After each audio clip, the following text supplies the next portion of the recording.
welcome to my YouTube channel. Kung bago ka sa aking channel, don't forget to subscribe and click the button para ikaw ay laging update sa aking channel. Today we're going to discuss about quadrilaterals. We're going to define the different kinds of quadrilaterals and the conditions of a parallelogram. First, we're going to discuss first this one, quadrilateral. So we have three kinds of quadrilateral. First is the trapezoid, or also known as the trapezium, parallelogram, and the kite. So under trapezium or the trapezoid, we have the isosceles trapezoid. And in a parallelogram, so we have a rectangle and a rhombus. So between the rectangle and rhombus, we have the square. Okay? So let's proceed first to quadrilateral. So when we say quadrilateral, a quadrilateral can be defined as a closed two-dimensional shape which has four straight sides. The polygon has four vertices or the corners. So we have four corners and four straight sides. Kite. So a kite is a quadrilateral with two distinct pairs of equal adjacent sides and a kite shape feature. So we have here the adjacent sides so equal. So this side is also congruent to this side. Okay, this one is also congruent to this one. Okay, so next we have the trapezoid. So first, define natin what is a trapezium. So a trapezium is the American definition is a quadrilateral with no parallel sides. While the trapezoid, a quadrilateral with only one pair of opposite sides are parallel. So if I'm not mistaken, this is a British definition. So we have here the opposite sides are parallel, these sides and also this side. Okay, so notice the legs are not equal or congruent. So we have here the isosceles trapezoid. In isosceles trapezoid is one pair of parallel sides. Okay, so side AB is parallel to side BC. And in isosceles trapezoid, one pair of congruent legs. So we have here the leg BC and leg AD. If this is 10 and this is also 10. Okay, the measurement of this side is 10 and also this is 10. Parallelogram. When we say parallelogram, a quadrilateral in which two pairs of opposite sides are parallel and congruent. So here, opposite sides are parallel and congruent. So next is this rectangle. When we say rectangle, a parallelogram with four congruent angles or the interior angles are 90 degrees. So here, all angles is equal to 90 degrees.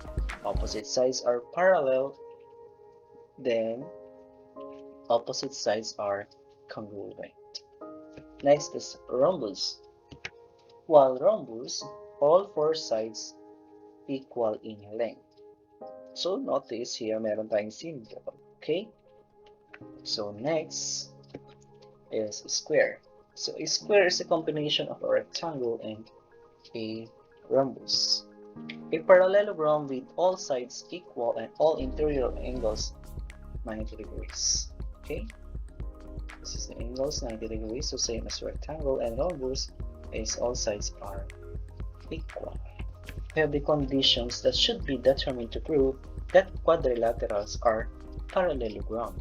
So the first one is, in a parallelogram, any two opposite sides are congruent. So we have side AB is congruent to side DC.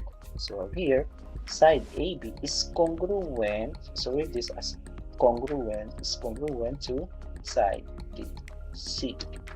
And the second one is side AD is congruent to side BC. Okay? If this is 16, this side is also equal to 16. And if AD is 7, therefore this is also equal to 7. Very good. So second condition is two opposite angles are congruent. So when you say opposite, kabilaan or magkaharap. Okay, so we have congruent A. So angle A is congruent to angle C. Next is angle B is congruent to angle D. Pwede rin siyang basahin if angle DAB is congruent to angle BCD or BAD or BC. Okay, pwede rin yan. As long as make sure na yung nasa gitna, pag 3 letters ay ito, A, and C. So later on, papakita ko siya. Okay, so if this is 120 degrees, the opposite angle is also equal to 180 degrees. And if angle D is 60 degrees, therefore angle B is 60 degrees. Next, in a parallelogram, any two consecutive, when I say consecutive, magkasunod, angles are supplementary. Supplementary angles is equal to, yes, 180 degrees. Pag pinag-add mo yung magkasunod ng dalawang angle, that is equal to 180 degrees. So here, angle A plus angle B is equal to 180 degrees. So angle A plus angle B is equal to 180 degrees. Ito yung sinasabi ko kanina, angle BAB plus the angle ABC is equal to 180 degrees. So look, dito, pag gumamit ka ng 3 letters, compared dun sa 1 letter, yung nasa gitna ito. Okay? So we have here the consecutive angles. Yeah. If this is 180 degrees, this is equal to 60 degrees. If you add 120 plus 60 degrees is 180 degrees. While angle B plus angle C, so 60 plus 120 is equal to 180 degrees. And angle C plus angle D, so 180 degrees. Next, we have the diagonals of a parallelogram bisect each other. So when we say bisect, pinaghati into two equal parts.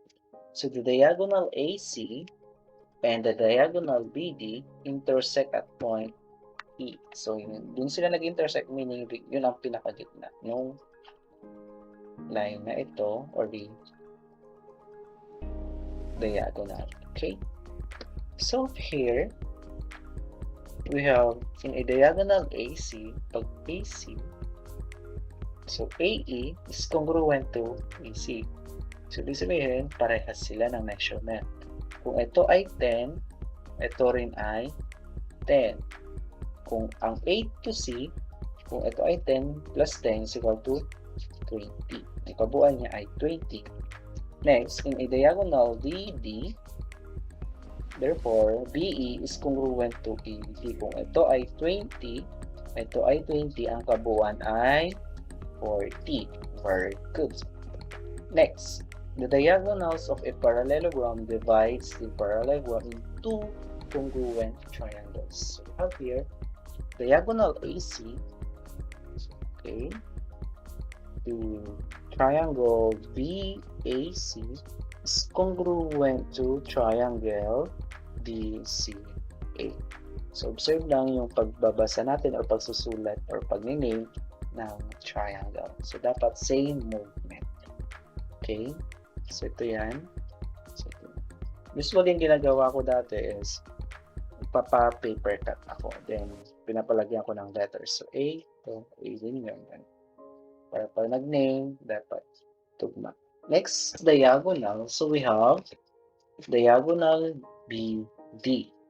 So the triangle ABD is congruent to triangle CDB.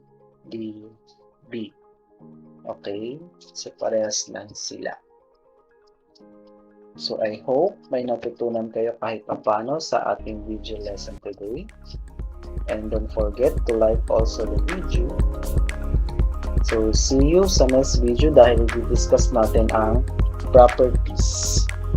So that's all. Thank you for watching. Bye-bye!